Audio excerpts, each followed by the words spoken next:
Salam əziz abituriyentlərimiz və müəllimlərin işə qəbulu üzrə hazırlaşan müəllimlərimiz. Sizlərə fosfor mövzusunun davamını izah edəcəyəm. Başlayaq birinci sualdan, vaxt itirmədən. Deməli, birinci sualımız ortofosfat anionunun təyini reaksiyasını göstərin. Burada ortofosfat anionunu təyin edərkən biz gümüşdən istifadə edirik. Burada gümüşlə olan reaksiyasından sarı rəngli çöküntü alınacaqdır və burada əlavə olaraq qeyd etmək istəyirəm ki, çox vaxt yəni testlərdə təyini reaksiyalar soruşanda daha çox gümüşlə olan cavablar çıxır. Təyini reaksiyalar, bunları nəzərinizdə saxlayarsınız.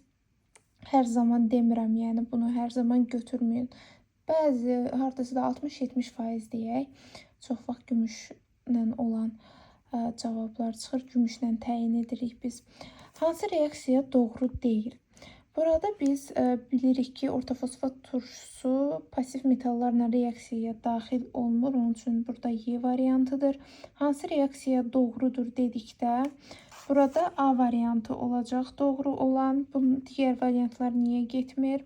P2O5 su ilə temperaturda gedəndə ortofosfat turşusu alınır. Temperatur da 100 dərəcədə olur. Burada hər şey qaydasındadır, normaldır.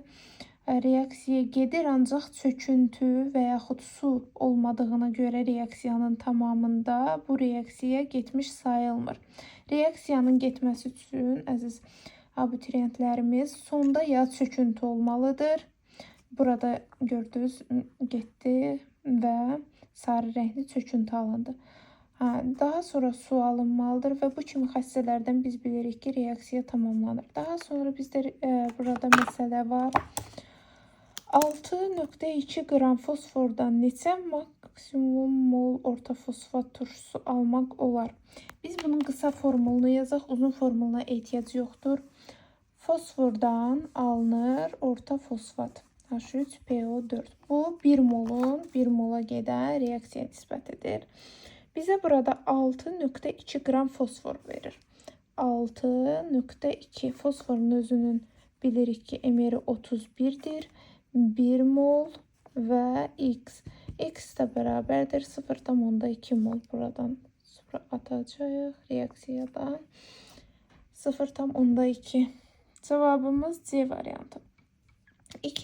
Beşinci sualımız 1,5 mol ortofosfat turşusuna neçə qram fosfordan alınır? Eyni reaksiya olaraq qalsın. Sadəcə burada bizdən fosforu soruşur. Deməli, 1,5 mol ortofosfat. 1,5 mol. Ortofosfat normalda 1 moldur. Fosforun özünün emeri 31'dir. X də bərabər olacaq 46,5'ə. Bəli. Cavabımız oldu B variantı. 6-cı suala gəldikdə, fosforit mineralına sənayedə hansı maddəni almırlar? Fosforit mineralından sənayedə, əziz tələbələrimiz, fosfor alırlar, P2O5 alırlar, daha sonra duzlarını, kalsiyum duzlarını, sadə superfosfat, 2K superfosfat duzlarını alırlar. Ancaq metafosfat duzunu almaq olmaz. Metafosfat duzu da budur. C variantı. Cavabımız C variantı olacaq. Qalan hər birini almaq olar. Bu superfosfatdır. Bu isə 2 qat superfosfat duzudur. Daha sonra metafosfat turşusunun quruluşunu göstərin. Metafosfat turşusunun quruluşu HPO3'dür. HPO3 A variantıdır. Soruşsanız niyə Y variantı deyil? Baxın, burada hidrogenin valenti 2 göstərə bilməz. Hidrogen 1'dir, oksigen isə 2. Yəni, gördüyünüz kimi 2 qolu var. Ona görə də A variantıdır.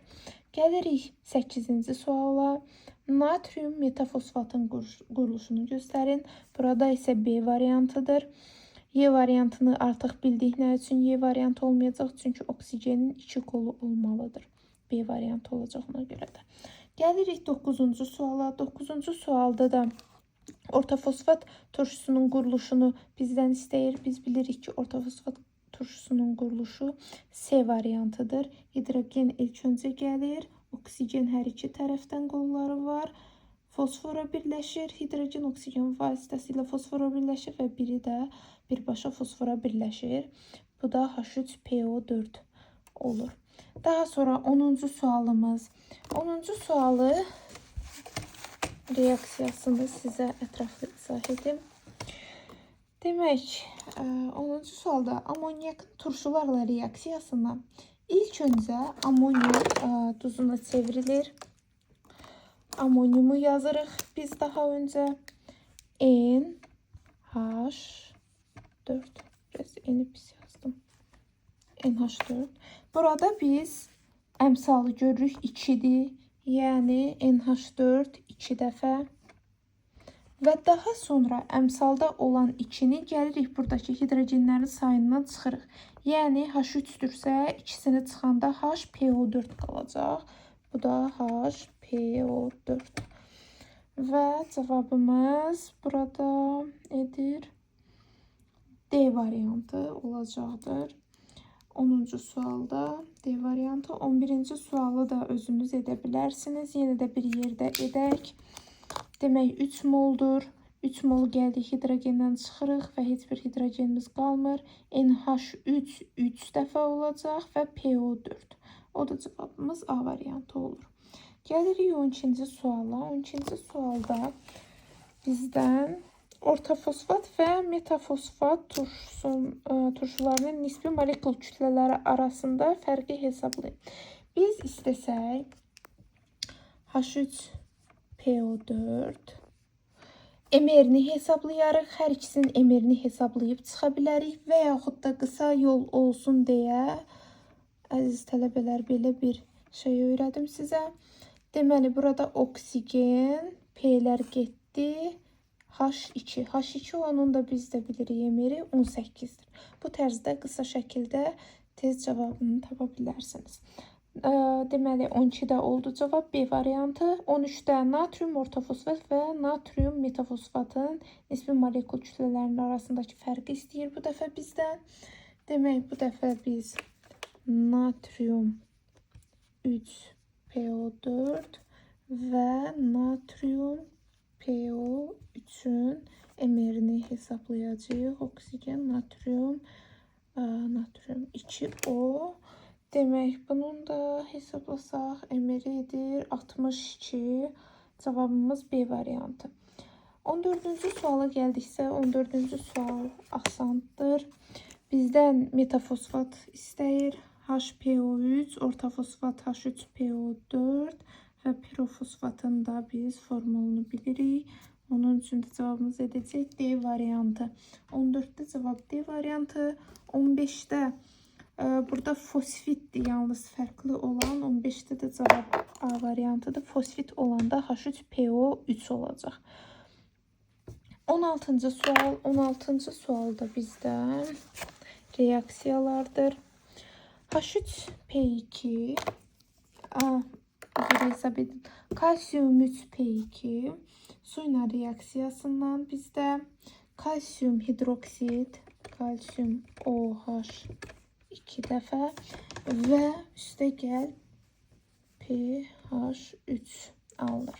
Və bizə daha sonra deyir ki, bu X maddəsi oksigenlə reaksiyaya gedir. Kalsiyum hidroksid oksigenlə reaksiyaya getmir. pH3 oksigenlə reaksiyasından alınacaq P2O5. Daha sonra P2O5'i də su ilə reaksiyası üzərinə gəlirik. Su alınacaq. H3PO4 temperaturla 100 dərəcə temperaturda biz bilirik ki, orta fosfat turşusu alınır bizdə. Və bizdə burada temperaturda verib görürsünüz. 100 dərəcə temperaturda H3PO4 alınır. Cavabımız B variantı olacaq 16-da.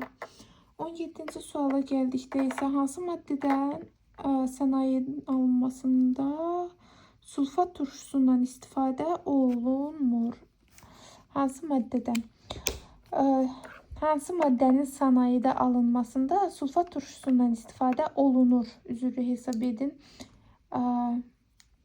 Səhv oxudum. Burada biz bilirik ki, orta fosfat turşusudur təbii ki. 18-ci sual. Hansı reaksiyadan alınan duz orta fosfat turşusu məhlulu ilə reaksiyaya daxil olur? Biz bu testin cavabını sizə deməmişdən öncə təbii ki, siz arxada baxıb cavabları görə bilərsiniz. Əsas testin mahiyyətini başa düşməkdir. İlk öncə sizə turşunun aktivlik sırasını qeyd etmək istəyirəm. Bunu siz öz vərəqinizdə və yaxud qeyd kitabçanız varsa mütləq orada qeyd edin. H-xlor. Çünki bu çox vacib və lazım olan sıradır. HNO3, H3PO4, orta fosfat. Daha sonra H2SO4, qarışqa turşusu, H3COH. Daha sonra H2CO3, CO3. Daha sonra H2S, H2S. Biraz səliqəsiz yaza bilərəm. Siz öz vərəqənizdə səliqəli yazarsınız. H2 silisium O3, H2 silisium O3. İstəsəz biraz uzaqdan bu tərzdə tutum, siz skrin eləyin, daha sonra dəftərinizdə rahat qeyd edə bilərsiniz. Bəli, bu turşuluqların aktivlik sırasıdır. Demək, sulfat duzları, misal üçün SO4 üzərinə gəl, H3PO4 ilə reaksiyaya daxil olmur. Daha sonra xlorid. Xloridlərdən nəyə görə daxil olmayacaq? Çünki, misal üçün, metal xlorid üzərinə gəldik, H3PO4. Biz dedik ki, pasiv metallar, plümbium, xlor 2, orta fosfat turşusu ilə reaksiyaya daxil olmur. Pasivlər dedik ki, orta fosfat turşusundan reaksiyaya daxil olmur. Yerdə qaldıqda isə natrium xlorid, kalium xlorid, NH4 xlor. Bunlar isə reaksiyaya daxil olsalar belə çöküntü vermədiyinə görə bu reaksiyalarımızda xlorid turşusu ilə olan reaksiyalarında duzundan sıxışdırıb çıxarda bilmir orta fosfat turşusu. Onun üçün bu reaksiyaları yadınızda saxlayarsınız, bu sıranı yadınızda saxlayarsınız. Qayıdaq testimizə və bir də NO3, HNO3 də qaldı. Metal NO3 üzərə gəldik, H3PO4, yəni orta fosfat turşusu. Burada da biz bildik ki, pasiv metallarla reaksiyaya getmir orta fosfat turşusu, yəni gümüşlə, plümbiumla olanları çıxırıq. Natriumdur, kaliumdur, NH4-dür. Bunlar da reaksiyaya gedəndə çöküntü alınmır deyə NH3 ilə olan reaksiyalarında getməyəcəkdir. Digər qalan bütün turşularla olan reaksiyalarında metalları turşularına sıxışdırıb çıxarda biləcək orta fosfat turşusu. Gəlirik indi bizim sualımıza. Bizim sualımız 18-ci idi. 18-ci testə qalmışdıq. Deməli, buradan sulfat turşusu çıxdı. Sulfat turşusunu çıxırıq, xlorid turşusunu çıxırıq, sulfatı çıxırıq. Natrium karbonatla reaksiyasından məhlulu ilə reaksiyaya daxil olur. 19-cu testdə onun kimi olacaq. Yəni, burada da xlorid çıxdı. Bu A variantı çıxdı, B variantı çıxdı, D variantı da çıxır və bizə geridə qalır C variantı. Kalsium karbonatla reaksiyaya daxil olacaq. 20-ci sual. 20-ci sualımızda bizim orta fosfat turşusu hansı maddələrlə reaksiyaya daxil olur? Təbii ki, 1 və 3 olacaq. Çünki gümüş dedik pasivdir, reaksiyaya daxil olmur.